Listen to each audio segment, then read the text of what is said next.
There were some police officers in Wichita, Kansas, who had witnessed athletes competing in spring games.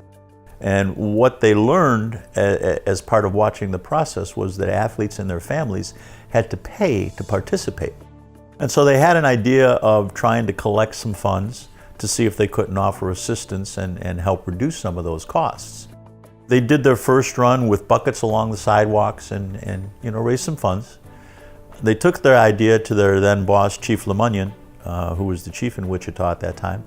Chief LeMunyon, after initiating the torch run in Kansas, went to the international chiefs, and he saw the value of getting the leadership of the association on board, let him know the value to their communities, also their police departments. To take this around the country, and here we are expanding in countries in Africa, but that's the reach of not only Special Olympics, but law enforcement in these countries engaging with the athletes and raising money and awareness. It was in 1986 then that Chief Darrell Sanders, who was Illinois' torch run director at that time, they conducted their first final leg from Soldier Field in Chicago to Notre Dame. When we did the very first run in '86, I think somewhere around $14,000 was raised. Throughout 32 years, I think we're somewhere in the area of in excess of $60 million now. That was our humble beginnings in the whole plan. I think Tom and I were very fortunate to be in the early stages of the program because we've seen the growth.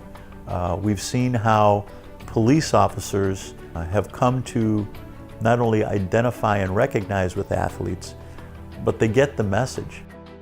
Just a few $1,000s that first year in 1986 to this year over $4.2 million.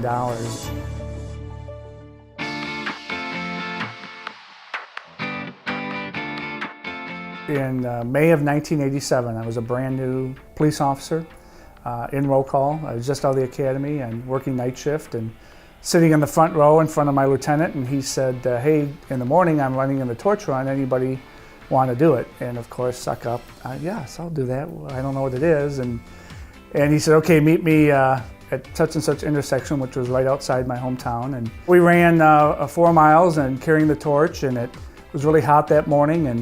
And I said, Lieutenant, I got to stop, because I can't go any further. Again, I'm just out of the academy. These guys are twice my age. They continued running 8 miles to Rockford, and I went home to bed. Running a 32-mile leg, and we didn't have a lot of runners back then. I was younger, more fit. And so I wound up running the whole thing, and they asked me to go down to Bloomington Normal the following week for summer games and represent Leg 13. It was my first time. The hugs, the kisses, the thank yous. It sold me that law enforcement should definitely be involved with this particular program. 1989, there was a gentleman from Special Olympics who would come to the Illinois Chiefs Conference and talk about it. He had a beautiful map of showing all the different legs throughout Illinois, and there wasn't one in my area. And I asked him, I says, well, how come there isn't one in McHenry County? He said, because no one's ever put it together. And I said, we will. I was asked to participate in the Leg 14 run, and I started that probably in '95, I think was the first year that I started doing that.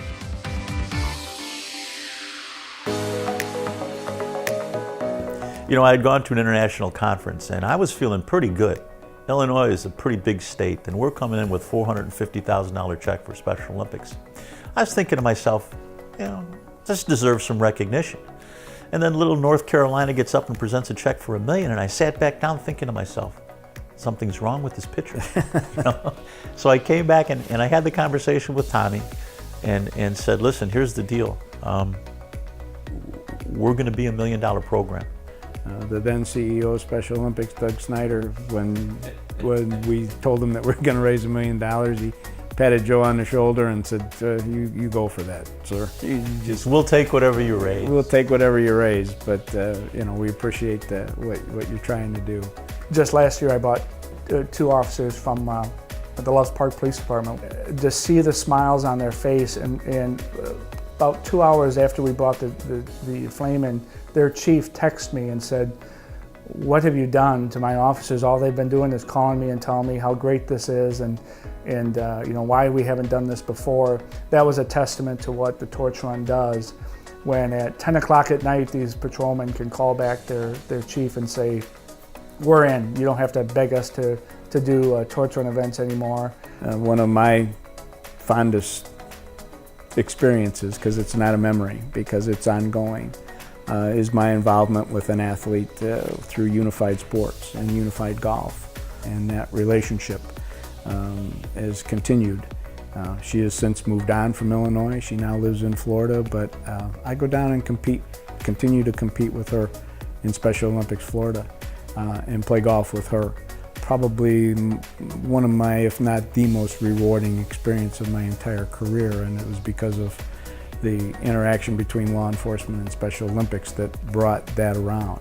And I'll just never forget my experience of giving that award and just seeing the ecstatic joy from the athlete and hugs from the athletes and that's really what sold me on it. I just said, this is really a good, because you get to see the athletes interacting with each other, with the police officers, with their families and friends. It's just an incredible opportunity for them. Police officers generally deal with people who need our help, but don't absolutely want our help. However, when they get involved with Special Olympics, the mission is very clear. All these athletes want is for us to provide them an opportunity to succeed. But I think personally, I get a lot of fulfillment from interacting with athletes, getting to know them, getting to know their families, working to provide opportunities for them. It's very important. It's all about giving back to your community, and my money that I've made for all those years are from the taxpayers. A lot of those taxpayers have friends or family of people who have intellectual disabilities. So I think I have a service to give back to those people that have given me such a wonderful life and provided for me.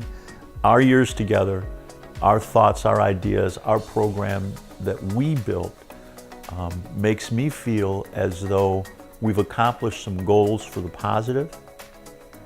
We can see the result. We see those athletes on the field. We see them competing. We see them trying their best. But it's also a challenge to the next generation of leadership in this program to pick that up. Pick it up and make us look like we didn't do very much. That's what we hope they do.